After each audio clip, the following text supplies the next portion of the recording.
This is the Garden of English. I'm Tim Freitas, and today I'm joined with a very good friend of mine to talk about the 5 most common problems that we see when students are integrating sources into synthesis. We also offer some templates to help correct these issues and even some self assessment. So you're going to want to stay with us for this one.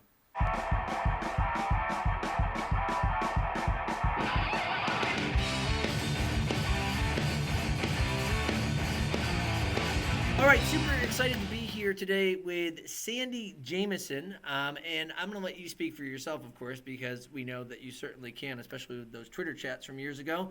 But I'm just absolutely thrilled and honored that you were willing to accept some time, to give up some of your time to be here with me for this Garden of English production here today. So, Sandy, why don't you tell us a little bit about you, and then we'll talk about the problems we're going to try to work with today. Sure. So I am from the Lehigh Valley, Pennsylvania. I teach at Nazareth Area High School, which is a kind of a suburb of Allentown. We're very close to the New Jersey border. My school is kind of medium sized. It's sort of average for most schools in this area. We've got about 1,600 students, and I started teaching AP Lang uh, about 12 years ago now, which it's amazing. The program has grown and changed so much since I took over. It's something I'm really super proud of. I put my whole heart into it, and my students really, really appreciate it because I get super nerdy and super excited about the class. Yeah, well, it's a fun class. I actually think it's the AP class that every kid should take. I really do. Yeah, absolutely, and I think it's a class that every teacher should want to teach because it's Yes. so much fun. Um, Yes. and so I guess I've been an AP exam reader for 8 years now, and most of those years were actually on synthesis. I think I did 3 years on argument and 1 year on rhetorical analysis, but every other year I've been on synthesis. So synthesis is absolutely my favorite part of the course. So interestingly enough, I've been a synthesis and rhetorical analysis reader, but I have not been able to touch argument yet. And I'm like, maybe this will be my argument year. Maybe. But anyway, sorry. Pardon me for interrupting. No, that's okay. Back in 2014, I wondered why there was a really strong Twitter chat for the AP Lit community, AP Lit chat, but there was not one for AP Lang, and I thought there should be. And then my next thought was, well, why shouldn't I be the one to start one? So in 2014, I started AP Lang chat initially with an acquaintance of mine from Massachusetts, Abby, and she ended up sort of running into some other responsibilities. She actually went into administration, and so AP Lang chat kind of became my thing, Yeah. and Did it's you, changed over the years. did you do that with Abby Dick?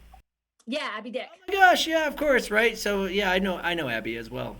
Yeah, she helped me start it, and it was really great. But she ended up very very quickly getting the admin position, and she's great at it and she loves it. And Yeah. so, if AP Lang Chat were going to keep going, it was mine. Yeah. And after a couple of years, it started to kind of wear on me. It's a lot of effort to put into to Yeah. prepping for it. So I got some co-hosts on, and this year everybody's kind of crazy with you Well, know it, the world.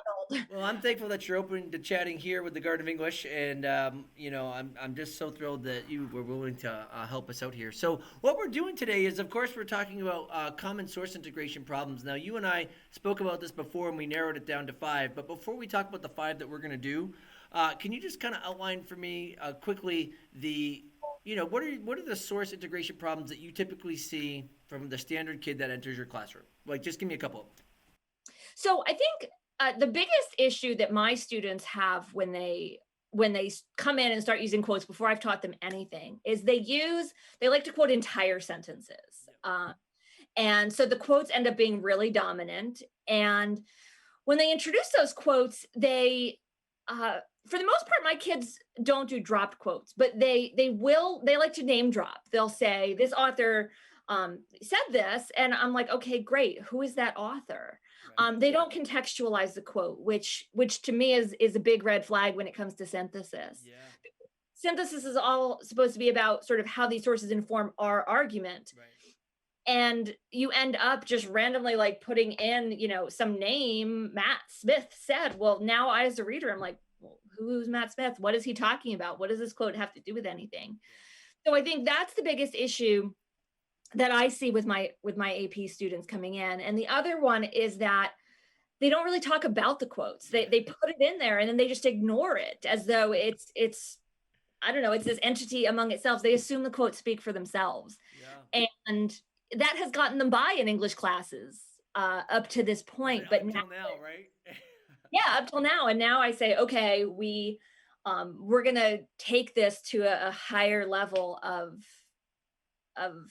sort of academic writing, and where we don't actually just use sources, we interact with sources, we engage with sources, and they sort of inform our opinion on things. So those are like the two biggest things I think I see with my students. And I call them like top bun and bottom bun. Like anytime you have a quote, you have to contextualize it, and that's really where I focus my teaching Right. on quote Right. integration. And we'll probably get into some of those things as we talk today. I actually know a guy named Jody Reyes, and he's actually now an administrator as well.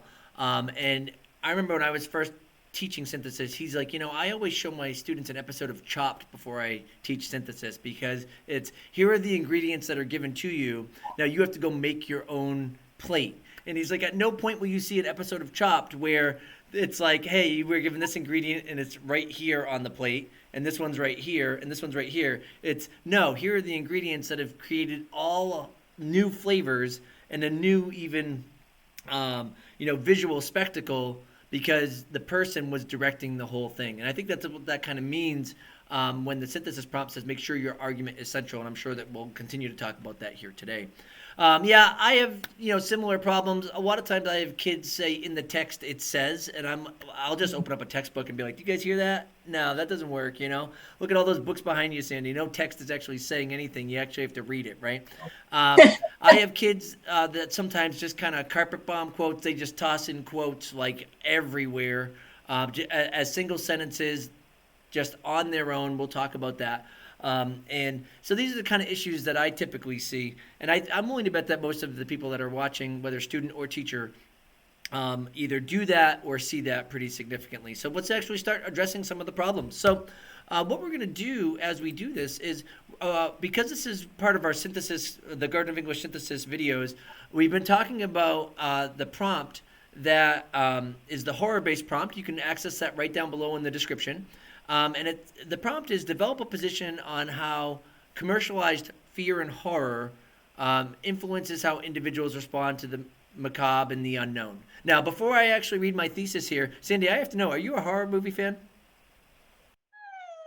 I was when I was a teenager, but not so much now. I don't go out of my way to either avoid them or to watch them. My husband's not a big fan, and so I don't really miss them. I was just wondering. I've asked the other people that have come on and talked about it as well. I don't love horror films, but that's why I actually wrote this thesis, because this thesis says, hey, they're actually pretty good.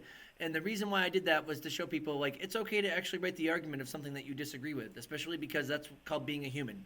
Empathize with other people even if you disagree. And we can do that with things about horror films and even more contentious issues. So life lesson number one from this whole video, like, it's okay to talk about mild things and contentious things. Just treat each other like human beings, even if you disagree, right? So anyway, here's my thesis that's going to kind of guide the paragraphs that we wrote. I wrote a paragraph. Sandy wrote a paragraph to talk about the issues. And if you haven't actually seen any of the other synthesis videos that we've made, you can actually access those up here. And I would suggest you watch those before you get into what we're doing here with Sandy today. But anyway, the thesis to this prompt, right? How does fear-based entertainment influence how individuals respond to the unknown and the macabre and whatnot? Here's the thesis that we have that's guiding the paragraph that we're going to integrate quotes into. So we have, since it's documented, I have the wrong, it's right there. No, it's the right one. My bad, right? Since it's documented that horror-based entertainment potentially has negative effects on psychological health, it may seem like horror media should be disregarded. However, commercialized fear is beneficial to individuals because such entertainment provides them with safe ways to understand not only the mysterious elements of life, but also a little more about themselves. So that's what we're arguing. We're saying, hey, it's not as bad as it might actually seem. Super cool. Okay, so I'm going to take the first one, Sandy, and then we'll hand it over to you for number two. But the first problem that you and I had spoke about when we first got together to talk about this was the idea of the carpet bombed quote. And what that is that's when quotes are just dropped in and then when quotes are also really long. Now, I'll talk about quotes being too long a couple steps from now, but a carpet bomb quote is like the same thing. And honestly, maybe we shouldn't do, that violent image. Fine, we'll say carpet kitten quotes from now on. All right, but nonetheless, no matter what it is, right? We don't want to just drop quotes in over and over and over. But let's look at a paragraph that does that. That I think kids think they're providing synthesis, but they're not. So here we go. Early exposure to horror-based entertainment can potentially lead some people to develop bad outcomes. A well-known study by Harrison and Cantor of the University of Wisconsin shows that the younger a child is when allowed to view a horror film, the longer lasting the effects. Undesirable behavior could also develop as they grow older, with some having trauma and anxiety disorders well into adulthood. There are also cases where subjects succumb to phobias or developed an unhealthy interest in the occult and paranormal. People who consume violent and scary entertainment rarely do it alone. It allows us to rehearse possible threatening scenarios from the position of relative safety. Because of this, enjoying such entertainment actually sets up a supportive social adventure. You can compare your reactions with others and show that you are strong enough to take it. Such an experience has the potential to enrich the consumer's life, particularly because of how he or she can bond with others who are able to empathize with his or her experience. Now, I'm going to stop there because there's no sense in reading this whole paragraph. But, whoa. What's done well here that I want to keep as a teacher is that there's a kid here who has tried to put sources in conversations. And the kid is trying to provide commentary after the sources go into his or her paper. But this doesn't work. These quotes are just dropped in. And as you had already brought up earlier, Sandy, right? The most important thing is getting the context, right? To get the quote to flow into the student's argument. That is not what's happening here. So we want to keep what's good. Sources are in conversation with one another, or at least they're attempting to be. There is some commentary, so it's not the kind of hit and run quoting like you had mentioned earlier, which we'll talk about later. This one is, there were just too many quotes bombed in after another, and they stand by themselves. They're not integrated with somebody's language. So how do we fix it? Well, what you want to do to fix this, if this is a problem that you have as a student or if you're teaching this to your kids, is you want to get your kids to go into those really long quotes and just circle the words that they think are most meaningful to combine with their ideas. And those circled words are the only ones that will go into their papers. And then you say, okay, you need to put these words into your own sentences. And then that means that the quote just won't just be dropped in. So this is my example for the revised element. You're going to notice that I do have a plethora of quotes in here, but they're not half as long. I've actually color-coded this for you so you can see. Look at how long the green is, and now look at how long the green is. Look at the blue, now look at the blue. And we really want to focus on, okay, how do we get just a small amount of text that's really meaningful into our paragraph? And I'm just going to read the first half of it again just so we can see how much better it flows, how much better of a conversation it is, and then we're going to hand it over to you. All right, Sandy? So we've got, although early exposure to horror-based entertainment can potentially lead some to develop anxiety disorders or an unhealthy interest in the occult and paranormal, research seems to suggest that when this type of entertainment is consumed in appropriate settings, the end results are actually quite enriching for an individual. So notice that this is really dominated by a student voice as opposed to the quotes. And then we have, for example, one thing that's most often true about going to horror movies is that people, no matter the age, rarely do it alone, as they rehearse possible threatening scenarios. Once again, snippets of language, we put source E, we combined it with source B there. Very similar to what was attempted to be done on this first slide, but now we actually put it into a singular sentence, picking only the words that we wanted. And then we still have our commentary. Because of this, enjoying such entertainment actually sets up a supportive social adventure, one in which any viewer is actually trying to show others he or she is strong enough to make it through the film and receive the natural high provided by the rush of adrenaline that comes from being scared in relative safety. Now, I'm going to stop reading there, Sandy, because I've already talked too much. But if you actually were to get this beginning of a paragraph from a student, how would you feel about that? It's way, way better than what we saw. And I would be really thrilled of just teaching them to pull out little snippets instead. I teach that to my non-AP kids, even sort of my college prep students. And that is just, that alone is huge. Right. They're still sort of dropping in these quotes and we don't really know where they came from. Mm-hmm.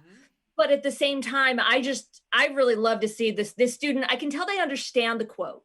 Yeah. They're not just throwing it in there. You have to get the quote in order to put it into your own words. And this student is really doing well in terms of contextualizing it into their own ideas, which works really well. Yeah, and it's flowing, and that's one of the things that we really want to see is that the quote flows in with student language, right? You can't tell where the student's words end and the quotes begin, and that's going to bring in some really excellent synthesis, right? Where it's like, wow, this rush of flavors here. Your flavor that you were trying to get from the individual flavors of your own argument and these sources, and we're in really, really good shape. So rule number 1, don't carpet bomb your quotes. If you're going to actually put quotes in your paper, make sure that they are integrated into your own sentence and make sure that they are shorter in nature.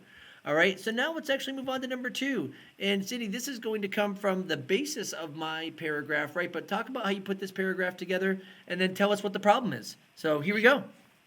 So when I was putting together sort of my examples, I tried to focus on one thing. So obviously, I think the shorter little snippets of stuff that Tim put together is better.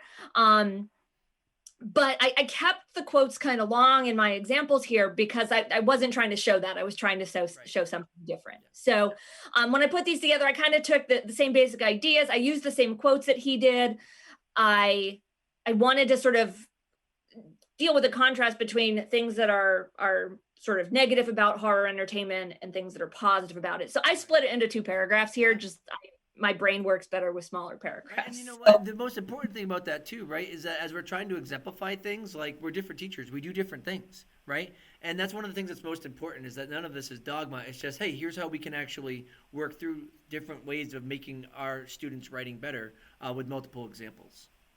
Yeah, definitely. So I just focused right here on the skill of hit and run quoting. I was not trying to attack any of the other problems of quote integration. So in this case, hit and run quoting means you hit the quote and then you run away from it. You, instead of commenting on it, instead of explaining why this matters or how it fits your argument, you drop it in and you assume it speaks for itself. And the name hit and run quoting actually comes from the book that I used to teach synthesis, which I could talk a little bit more later, but They Say, I Say is a textbook that's often used at the college level. And I'm fortunate enough to have a class set of them. So we use that, and sort of as a framework, it talks about synthesis, academic writing being a conversation between you and your sources. And they very early on introduced the idea of hit and run quotes. There's this little cartoon drawing of a car like running over. It just means that you put it in there and then you leave it behind without commenting. So here's my example. And I started with the same topic sentence. Early exposure to horror-based entertainment can potentially lead some to develop bad outcomes.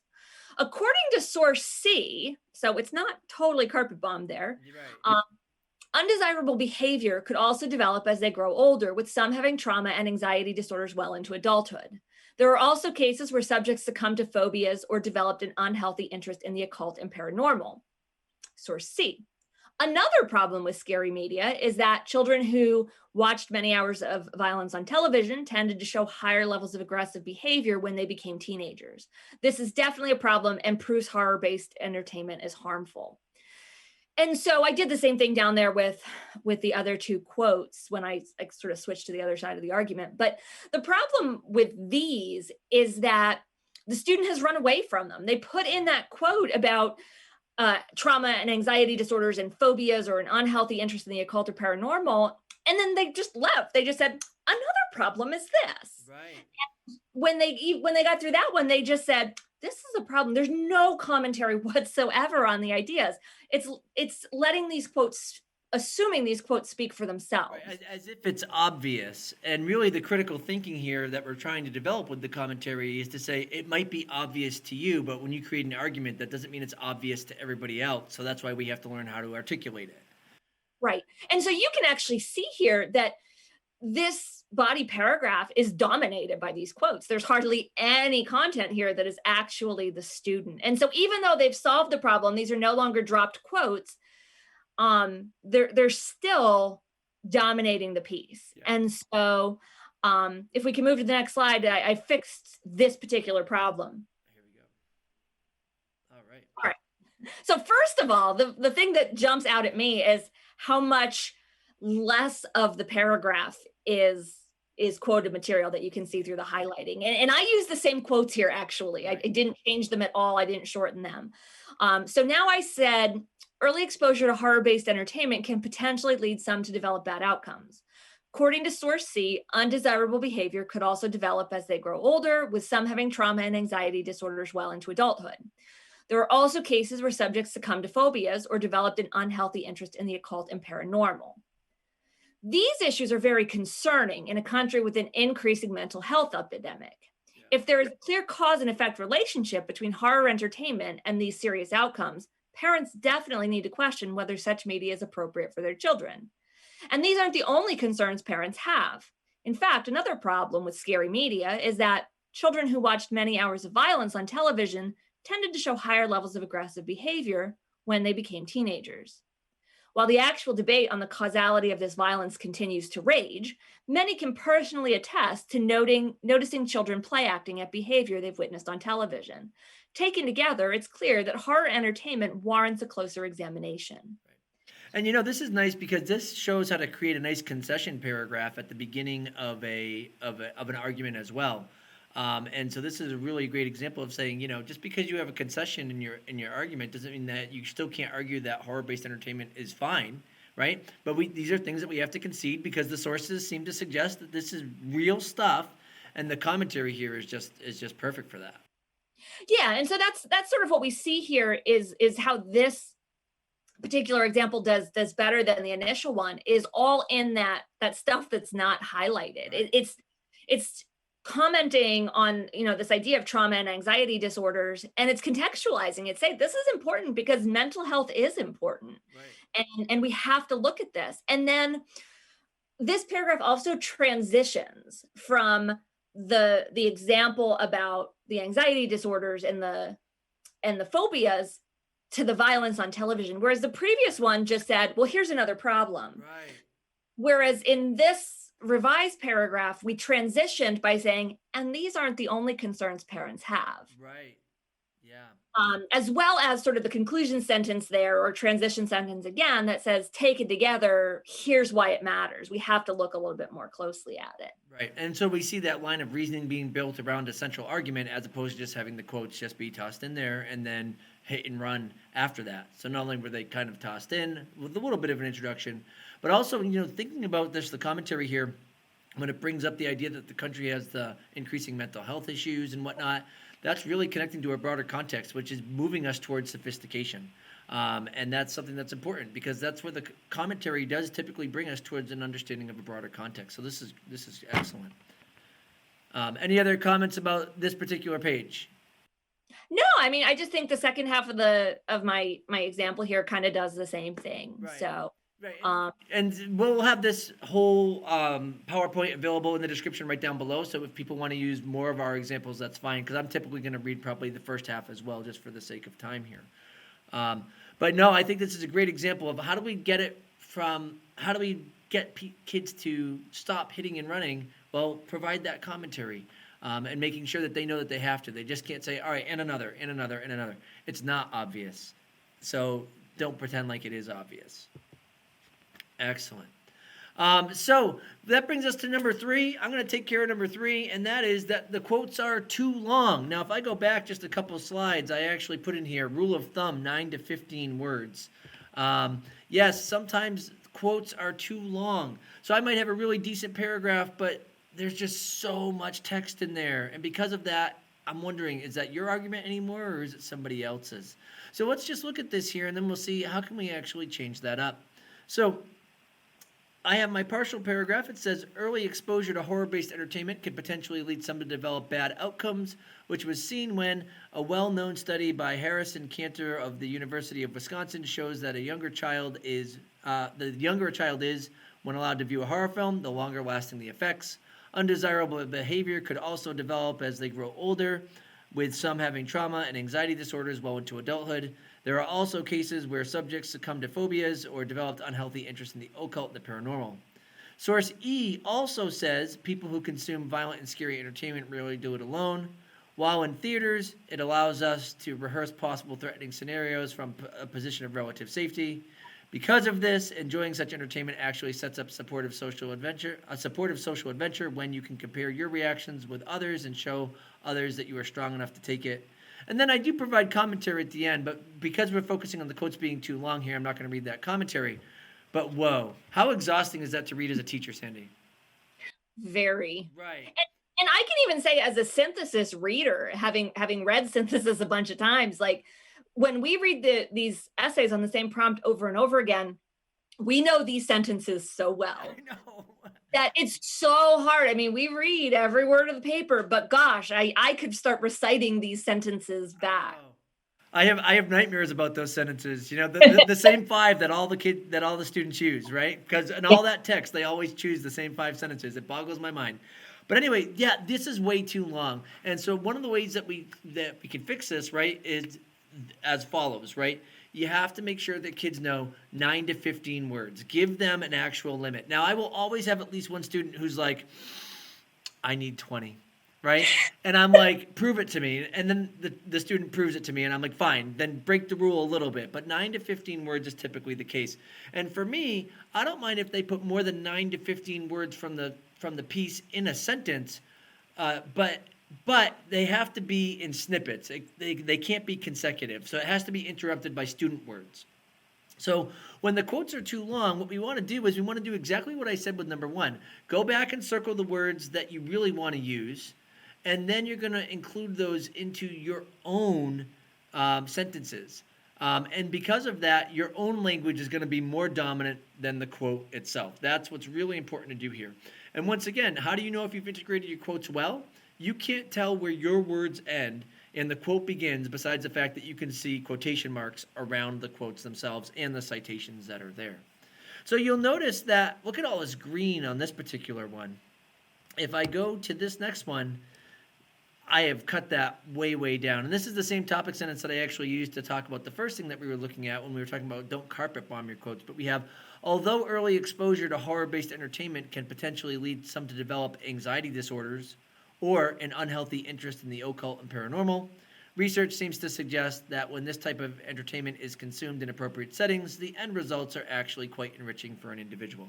I mean, wow, way, way shorter. If I look on this particular page and look at all the blue there, look at how I've put it into my new paragraph here. We're really cutting it out. I've got a really good friend who's an English teacher. His name is Mike Van Walde, and he always compares this to making a tuna fish sandwich. And he's like, when you open that can, you can't just dump that on the bread because you got the water, you got the whole can. He's like, you need to drain the water and only keep the meat. And that's what we're trying to do here. The quotes themselves need all that water to be preserved in their original form. But when they're put into your argument, you need to drain all of what you don't need and only keep the meat. And that's how we want to fix quotes being too long. And here's the example. You can clearly see the difference with what's highlighted on this page and this page. But that brings us to number 4. So, Sandy, what's our other big problem? And you brought this up earlier anyway. I did, but actually I want to say something about what you just said. I want to make a point about your example for a minute. Go back one? There we go. Yeah. So one thing I always tell my kids is absolutely it's good to use little snippets of quotes, but I want them to think about why they need to quote the words that they're quoting. Yeah. And if an author has said something in a sentence that's like really amazingly stated and you want that author's voice, it's okay sometimes to quote an entire sentence. Oh, for sure. Absolutely. That's okay. But we just don't, I mean, every quote shouldn't be like that. When I teach this to my non-AP students, I color code them and I'll have a dropped quote is red a full sentence quote with attribution and with introduction is yellow, and then snippets are green. And I say, it's okay to have a yellow quote once in a while. For sure. That's Absolutely. fine. So I just want my students to think about what pieces they're picking and why they're picking them. And that would be a great exercise, especially after a student writes a paper, to then give them the 3 markers and say, okay, start under wherever you see quotes. If it's a whole quote without attribution, there you go. Oh, that's a great activity. So thank you for that. Sure. That's awesome. All right, but let's move on to number 4 then, where we have our unsupported name drop, right? This might be one of the biggest issues that I see first coming into synthesis, but here we go. So this is what I would call a yellow quote, actually, kind of one step above a dropped quote. Yep.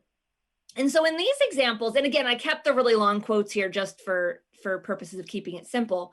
And I also did not add any of the commentary. I was trying to save some space, but so early exposure to horror-based entertainment can potentially lead some to develop bad outcomes.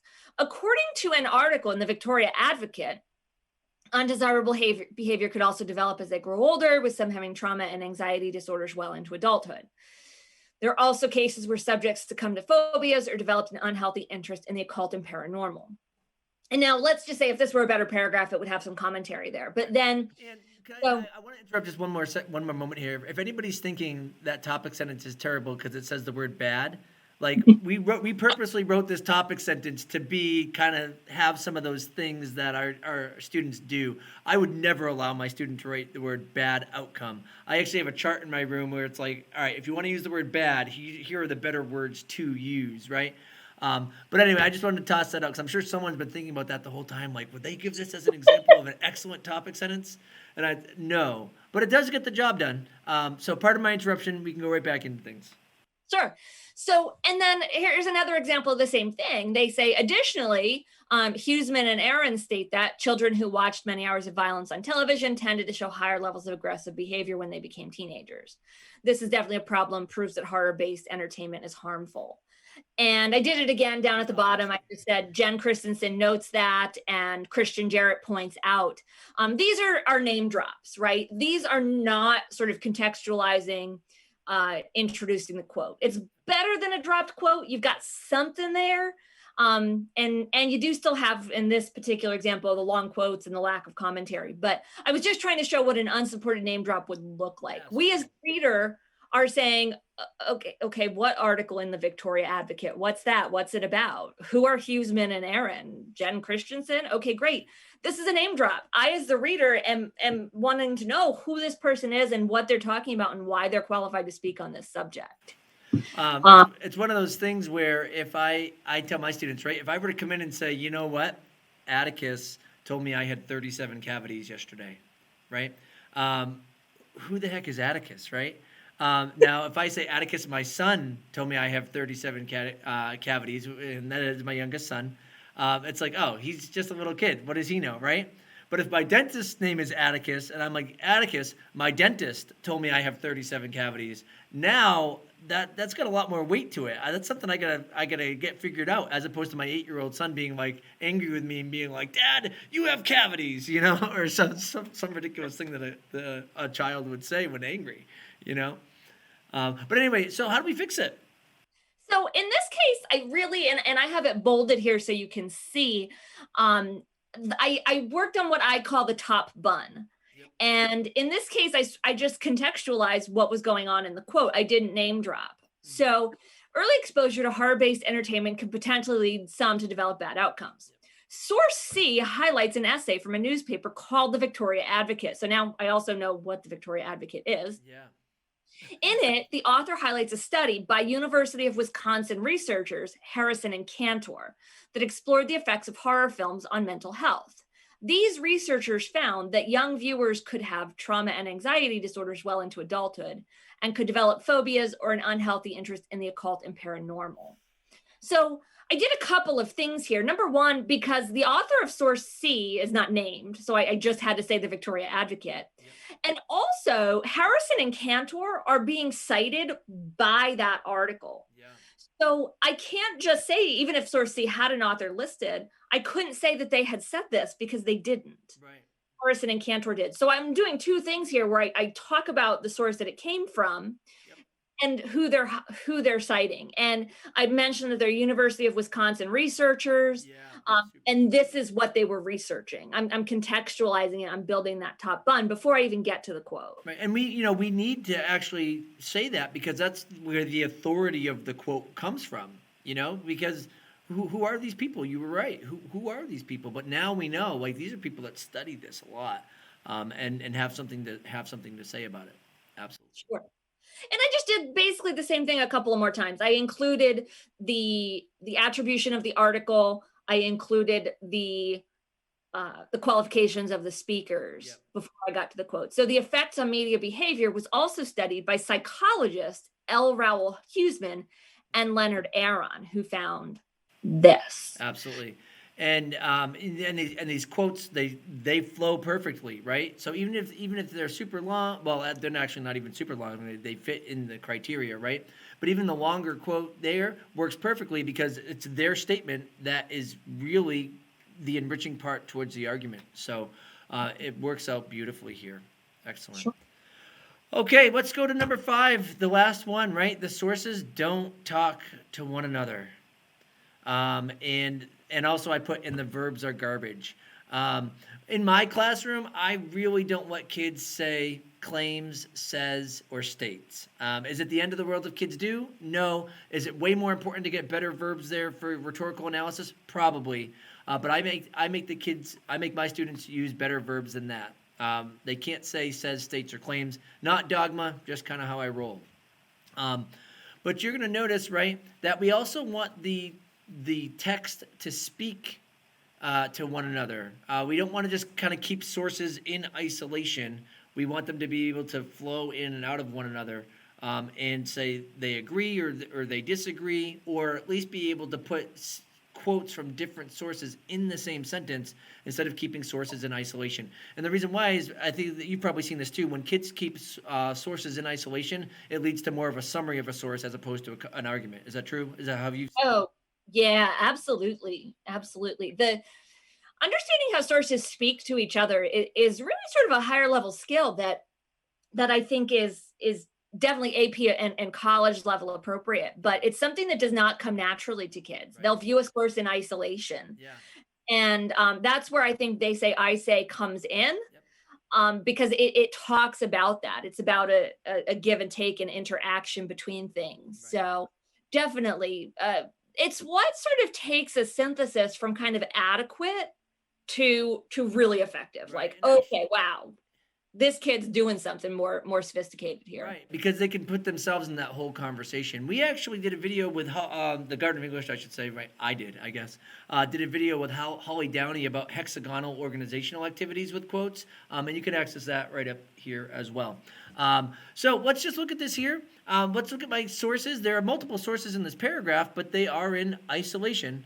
And so we're going to say, how do we fix that? So let's just look at the first example. I'll read the first two. I'm not going to read the whole paragraph. You can look at that. Anybody viewing can look at that on their own because we'll have the PowerPoint in the description. But it says, I'm going to actually not even read the topic sentence this time. I'm going to go straight into the for example. So that second sentence. So, for example, source E says, oh, that's so sad.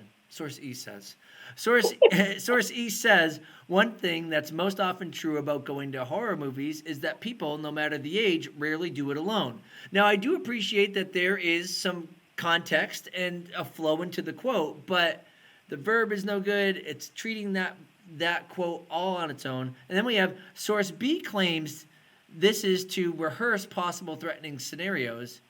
And now we move on past our commentary and it says source E says a person tries to show others he or she is strong enough to make it through the film and receive the natural high provided by the rush of adrenaline.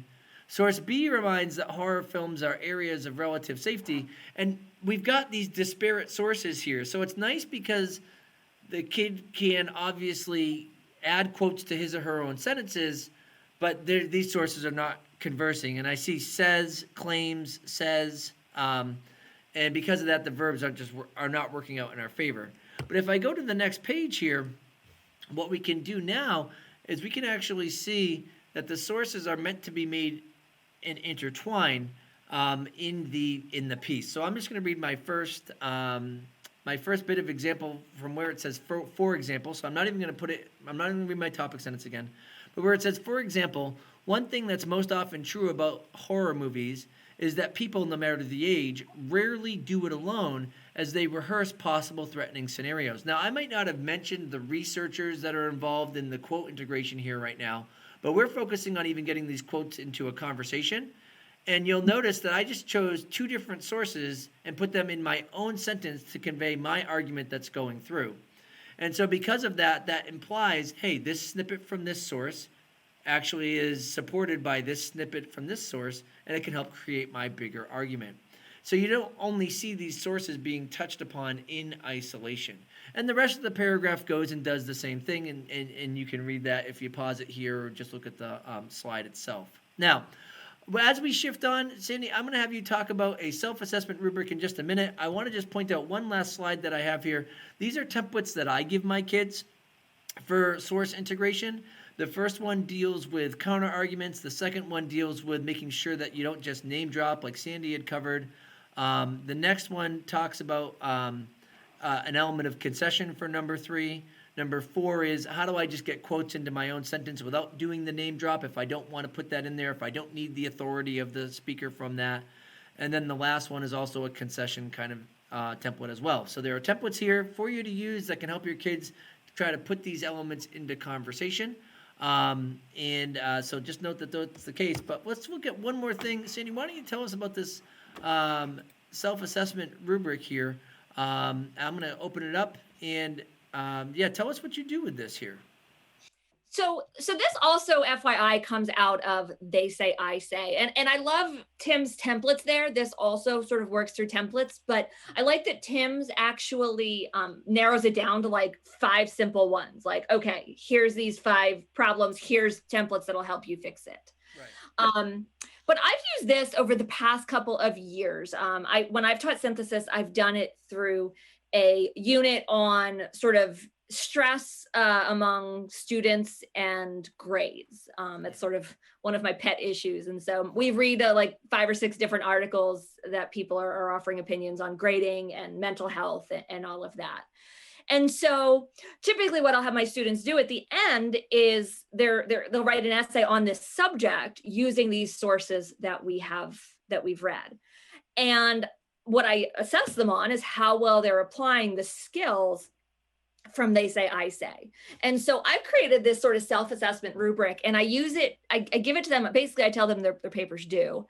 And then on the day that they come in, I say, okay, surprise, you're going to self-assess this. And at the end of the block, based on this self-assessment, I go, do you still want to turn this in today? And they go, no, I don't.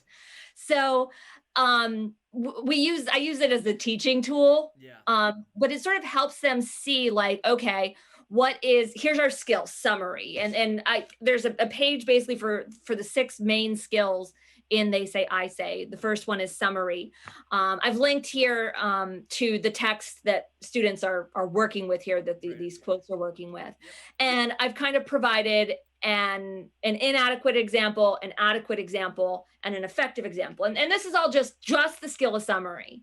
So, and I've highlighted sort of the They Say and the I Say in 2 separate colors. And so not only do I have an example of an effective, adequate, and inadequate, if you scroll down below it, there's sort of an explanation. Okay, why is this effective? What's good about this? Well, the effective one is telling us exactly who the author is and some detail about the article. It's generalizing about her overall point. It moves on to a specific point she made. It elaborates. It has some of what we would call sort of bottom bun. Yeah. And the I Say comments directly on the specific point being made, not the overall argument. And if you looked up at the paragraph, those descriptors sort of, you would see that happening. Tim, if you scroll down to the quoting one, I think this is a little bit more to the point of what we were talking about in sort of everything being mixed together. Right. And your sections are right up here. So I just wanted to point out that we've got the summary assessment and now we've got the quoting assessment right here. But yep, we are here. Yeah. So same deal. So this effective example, it's got that top bun, it's got the quote, and it's got the bottom bun, and I have them highlighted in 2 different colors. So students, you even on a quick glance, you can see the ratio between the effective one and the adequate one, in terms of how well they're adding that contextualization and commentary. Yeah, and you can typically see that as an AP exam reader too. That doesn't mean that some papers aren't excellent and are short. There are some. There are some kids that are just born going to Harvard, and they can really get it out quickly. But a lot of times, there is an element of correlation between volume and what's going on. Not always, of course, right? I've read plenty of 6-page synthesis essays that are lousy, but I've also read a lot of really good ones as well. And so anyway, that's just a little point there. Yeah. And so as you go down the document, you'll see the responding, that would be the I say. And I sort of take each skill again in isolation. Like, obviously one of them, I think here's where I changed the article that I was using. And when I get down to the naysayer, I use a completely different example. So I could perhaps rework this so that they're all on the same text and whatnot. But I pieced this together over the years. So, but I've got the naysayer and the so what, who cares? And along with the example and the explanation of why this is a good example, why this is an adequate example, why this is a weak example. And then do they have to put in, so they go back to their paper and they say, how do I assess myself based on where I have summary, where I have quoting, where I have all of that, and then you give them the opportunity to revise at that moment. I mean, talk about a great way, honestly, though, to teach the new writing questions without actually giving them multiple choice, right? The author feels as though he or she has provided too much summary in this point. What should he or she do? You know what I mean? Boom, go be metacognitive about that and fix it. All right. Yeah. I think a lot of times students, when they write a paper, they think they've done a good job with it. Yeah. And when I show this to them, they're like, oh, okay, I did an adequate job with this. I'm not happy with adequate. I want effective. Yeah. And so they go back and revise to make it better. Well, no, this is great, and this is linked up in the article. I mean, in the overview as well, in the Google slide as well. And Sandy, I got to tell you, I think that you are totally awesome. I think that your stuff is always excellent. I was thrilled when you agreed to actually go over this with me, and I really appreciate your time here. For everybody that's watching, right? If this video was helpful for you, a couple things. First of all, please make sure that you find a way to reach out to Sandy Jameson and say thank you, because she's just like the best. And also, if you could actually just click like and subscribe, because that's going to help the Garden of English. It's the easiest thing that you can do to actually help us grow. We have a bunch of affiliate links down below for some products that we support and some services that we actually support as well. The Garden of English is also active on Facebook and on Instagram. We have a TikTok, but like I mentioned in my last video, I'm still getting used to using that. And we'll use it, and things of that nature. Never be afraid to reach out to me directly. And we're going to actually come back next week with how to write conclusion body paragraphs for synthesis. So I look forward to seeing you there. Sandy, thank you so much once again. Thank you for having me. This was fun.